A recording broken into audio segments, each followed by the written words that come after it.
What if the most powerful treasure on earth isn't locked in a temple, hidden in a mountain, or buried under a throne? What if it's being used right now to decide who gets rich, who stays in debt, who eats inflation, and who controls the future? What if the wealth that built empires never vanished, but just changed its form? And what if the real treasure isn't gold, but control? Because here's the truth. You don't feel broke by accident. The rising cost of living, the debt that never seems to end, the jobs that never quite pay enough, these are not just failures of policy.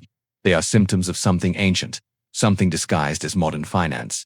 There is a treasure. It's not a myth or a legend. It's a system that has quietly funded world power for more than a century. And you've never been told where it is, what it's doing, or what it's costing you. Before we go any further, I'm curious, where are you watching from right now?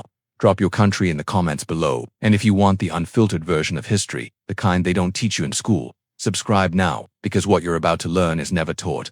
It's buried. Once upon a time, treasure was simple. It was gold, silver, land, and whoever controlled it, controlled the world. Rome conquered for it. Spain sailed across oceans for it.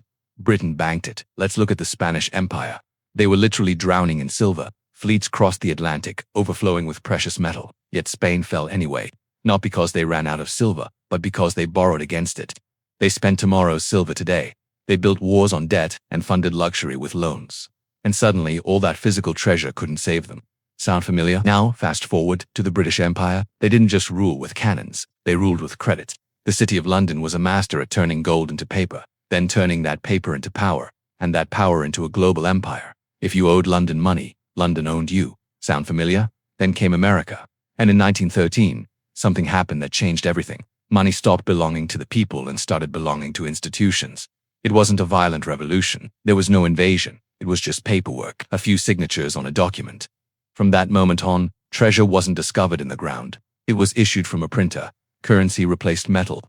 Debt replaced discipline. And promises replaced ownership. Does that sound familiar? Now, let's compare then to now. Think about it. You don't truly own your home. The bank does. You don't fully own your labor. Your debts do. You don't even completely own your money. It can be frozen, deleted, or devalued with the push of a button. The hard truth is, if someone else can touch it, you don't really own it. So, where did the real treasure go?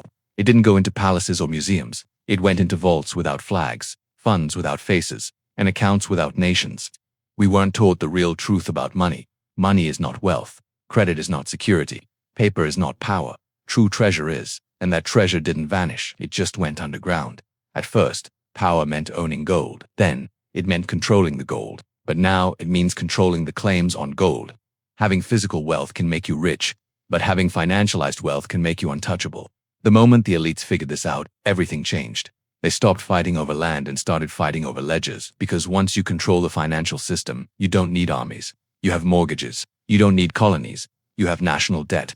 You don't need kings. You have central banks. This is the point in history when treasure stopped being stolen and started being converted. It was converted into paper claims, bond systems, currency issuance, and complex financial contracts. The treasure became a machine, and that machine became the new empire. And here's the biggest twist of all. The forbidden treasure. It isn't gold. Not exactly. It's what gold became. The moment treasure turned into contracts, it stopped needing a physical location. Instead of being stored in a vault, it was represented. A certificate here, a ledger entry there, a digital claim everywhere. And suddenly, one single bar of gold could be used to fund entire nations, because it didn't just exist in one place. It was promised, sold, resold, leased, bet against, borrowed upon, and rehypothecated over and over and over again, until nobody really knew who actually owned the original bar of gold. This wasn't a bug in the system, it was the design. The treasure didn't disappear, it multiplied into an illusion. That illusion became leverage, that leverage became domination, and that brings us to where we are today, to the machine that operates beneath the global economy. A financial system that doesn't serve people, it feeds on them. A network so vast, so complex, that even the most powerful governments in the world depend on it, and the name of that system. The name that explains everything from the price of your groceries to the interest on your loans. You won't believe the name. It's been hidden in plain sight this whole time. Thanks for watching.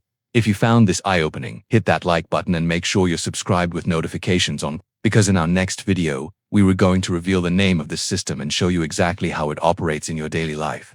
You don't want to miss it. Have you ever wondered where the real power in the world is? It's not in parliaments or presidential offices. It's hidden in a system so vast, so complex, it makes governments look small. They call it the shadow banking system. It's older than most regulations we know, and it controls more wealth than any single nation on earth. This isn't your neighborhood bank where you deposit your paycheck. This is a different league entirely. We're talking about a web of private funds, offshore entities, and complex derivatives markets. It's a world of secret vault chains, shell corporations, and untraceable trusts. This system doesn't take your deposits. It takes assets, real, tangible things. And it doesn't just lend out money. It extracts value from the future itself. So, how does this invisible machine actually work? Let's break it down. Imagine someone owns a real treasure: gold bars, barrels of oil, vast acres of land, or precious minerals. They don't just keep it in a safe. They deposit it into a highly secure, private vault. In return, they get a receipt, a certificate of ownership. This is where the magic, or the madness, begins. That single receipt becomes a financial instrument. It's loaned out, it's traded on a private market, it's packaged together with other receipts into a complex new product. It's resold multiple times. It's even used as collateral for bets against its own value, a practice known as shorting, and it's used to back insurance policies. Suddenly, you have 100 different people or institutions all believing they own a claim to that same original asset, but there's still only one pile of gold, one plot of land. And the craziest part, for the most part, this is all perfectly legal. It's called financial engineering.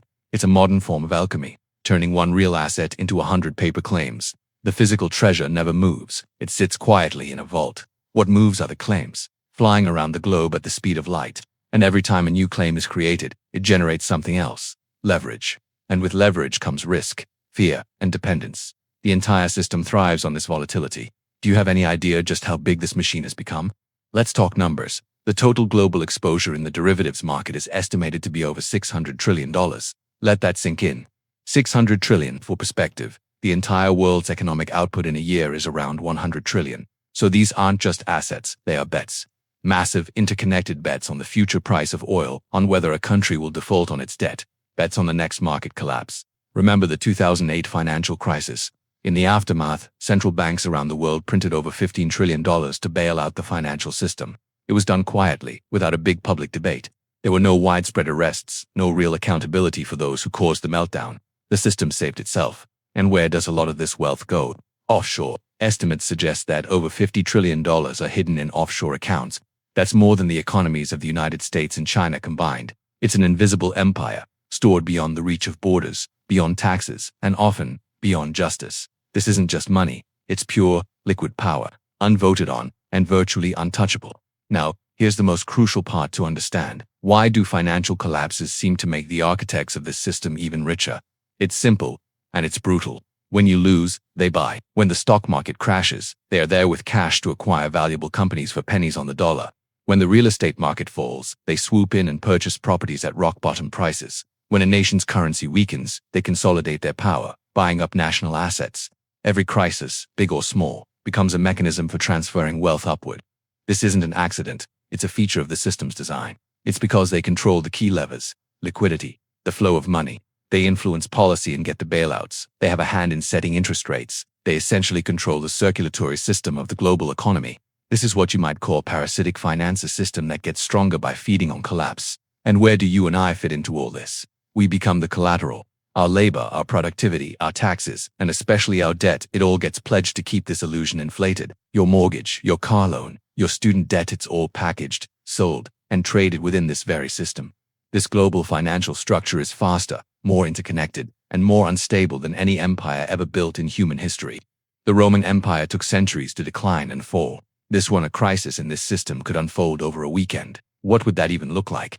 It wouldn't be like a Hollywood movie, it would be quiet chaos. Frozen bank accounts, digital payment systems going offline, glitches in the transmission of information, supply chains grinding to a halt because payments can't be processed, and all the while, the real treasure, the gold, the oil, the land would still be there, still untouched in its vaults, still invisible to the rest of us. So, what can we do? The first step is to refuse to sleepwalk through it. Start questioning the nature of money. Is it real wealth, or is it just a claim? Question the nature of debt. Who owes whom, and why? And most importantly, question power. Where does it truly reside? Don't confuse paper money with real wealth. Don't confuse the grand pronouncements of institutions with absolute truth. And please, do not confuse the silence from the top with safety. The system is quietest when it is working exactly as designed. If this conversation has changed the way you see the world, even just a little, then share it. Let others know. The more people who are aware, the less power this hidden system has. Subscribe to join a community of people who choose awareness over comfort. Because that brings us to the real, final question. After everything we've seen, after all the crises and bailouts, are we any wiser now? Or are we just walking down the same dangerous path, only this time, in more expensive suits? Thanks for watching.